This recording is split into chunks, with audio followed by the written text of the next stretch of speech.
About writing regular fiction, they're basically talking about if you're from New York, your stories are going to always be better if you write about New York because you know New York. You know the streets, you know what goes on in the daytime, you know the rhythm of the life there. You know, I grew up in Columbus, Georgia, and just recently I started writing stories based on it. And, you know, it brings a unique flavor to it because I grew up there. I know that area. But what about when you're writing fantasy and when you're writing science fiction and when you're writing superhero stories? You say, well, okay, I got to write what I know. That's the beauty of writing fantasy stuff because you create that world. So you're going to know that world before you even sit down and write the story. You're going to know everything about it. But it has to make logical sense. If you're going to write a story about superheroes, then when I read that story, I need to feel like this world exists. I need to feel like everything makes some type of sense. And sometimes that takes a little detail. Sometimes, like what I do in Sword to Soul, I base all of my stories on African history and culture. And I did a lot of research, starting back in the 1990s. I grabbed every kind of book on African history I could find. And I read it, I learned about different tribes, different countries, different cultures, different religions. And all that research was the basis for the books that I write now. And so if you read a story by me and it has that depth to it and has that feel to it, it's because of the history and the research that went into that. So basically I'm educating myself, learning what I need to learn to be able to write a story based on this kind of thing. And you want to do that. If you're going to write a cop story, you want to do some research on police procedures and how they work. So when you write it, it's going to come across authentic. If you're going to do something about a fireman or something like that, it's the same thing. You know, do the research, you know, learn it, so when you sit down and write, you will be writing what you know. Okay, let's talk about the other thing I was mentioning a little bit, the revision. Some people say writing is revising, basically. This is when you go back and fine-tune, do your corrections, do different things like that. And a lot of things that you learn in your writing classes, this is when you apply it. I took a writing class that almost prevented me from writing because I had the class and they started talking about, okay, character development. You need to know about your character. You need to know everything about your character. You need to know everything about your setting. After I took that class, every time I sat down to write a story, I just froze because I started asking myself all these questions. Okay, where was the character going? All kinds of stuff like that. And it just kind of killed me. And that's when I got back and started looking at the fact that you just need to get the story down first. It's in the revision when you start looking at all the details. That's when you start working in all the things that you learned in your class to make sure that the story is a solid story and that it's going to be one that people enjoy. Some of the four main things that you're looking at when you're doing revision, and this is just my outline, so people may add more to it. You're looking at your plot. You're going to look at your theme. You're looking at your character, and then you're going to look at your editing. And when you talk about plot is simply what is your story about? What is the story about? I'm going to use examples for some of my stuff because I know my stuff and stuff like that. But I'm going to use a novel that I have in work on. I have a novel that's in process now called Faith in the Temple.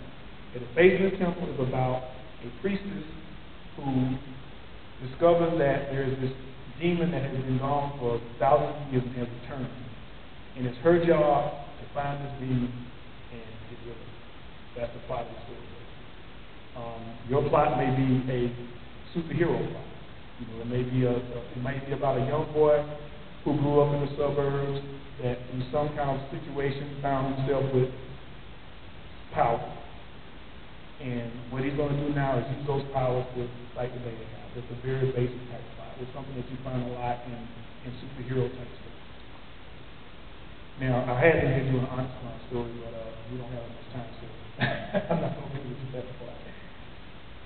Now, theme. Theme is something that's a little deeper.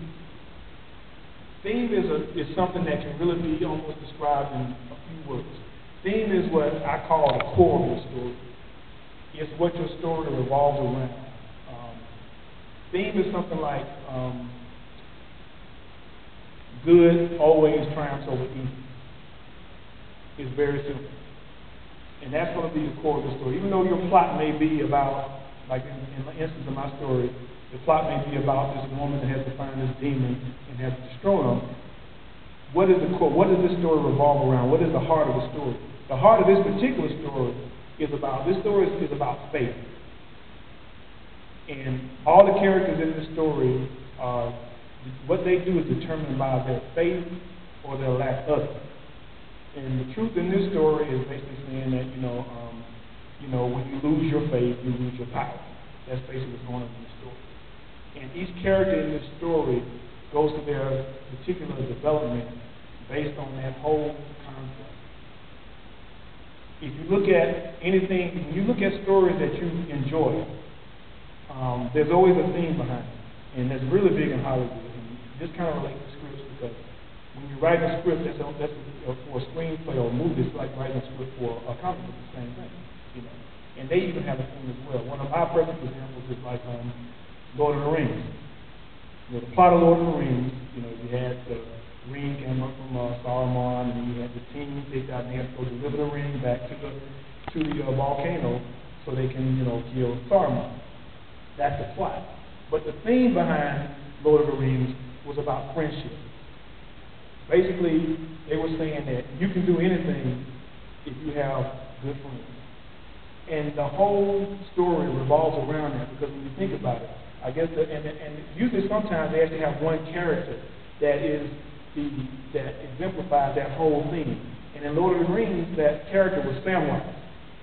Because Samwise was a friend. I mean, this boy almost drowned so he could stay with Frodo. When Frodo got to the point where he couldn't walk anymore, Samwise put Frodo on his shoulders and carried him. And then he had the other friends coming. He had Legolas. He had all the other guys that was actually sticking with him because they had that friendship. So the whole movie basically revolved around that theme of friendship. I usually find that when I'm working on a story and the story's not working for me, and I'm not excited about it, and I usually realize that's because I haven't really decided what this story is about. What is the theme behind the story? What's making all these characters do what they do? And that to me, I guess the reason I'm dwelling on it so much is because to me that's a very important aspect of your story. And I think it's really what takes your story from being a generic story to being something that's personal to the person that's reading it. Because even if they don't realize the theme behind it, even if they don't understand what it's about, they can feel it because it's what gives the story focus. I want to use another one as an example, and some of my other stories soul fans know about that. I'm a big fan of Charles Saunders and his Immoral stories. And the thing that distinguishes Immoral from some of the other sword and sorcery stories is because Immoral has this sense of alienation where he doesn't fit in. And Immoral is constantly looking for this family. He's looking for a place where he belongs.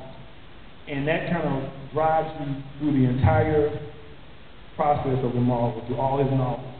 In the end, there's always a situation where whatever he does, whatever he's involved in, he's always kind of looking for a family.